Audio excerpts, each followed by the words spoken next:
I want to talk about the big news earlier this week that Anthropic has filed confidentially for an IPO. SpaceX has also filed. OpenAI is expected to file anytime now. How far back had you been planning to file? And do you think that there's a race here to be first among the AI companies? So, yes, you're correct. We confidentially filed our S-1, and that gives us the option, to potentially go public after the SEC review. Unfortunately, that's all I can say about anything IPO related. I'm sure you understand.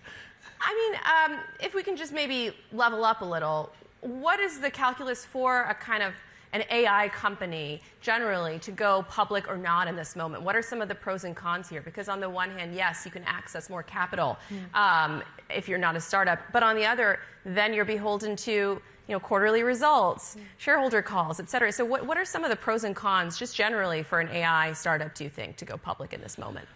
So I think, at least speaking for, ourselves, and I think ideally, probably really for the AI industry more broadly, it's a very capital-intensive business to train AI models. I think that's something we've been, very open about from day one. I don't think that's, a surprise in the industry.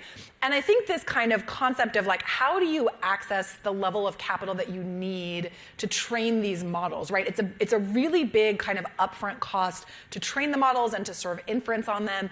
And I think that is, my guess is that, over time, the sort of core set of companies that are working to advance the frontier are just going to need access to capital. And I think the public market is very well suited to that. So there's obviously, of course, trade-offs, but my sense is there's just a fundamental structure of how training and kind of serving these models for customers works that it will require that level of access.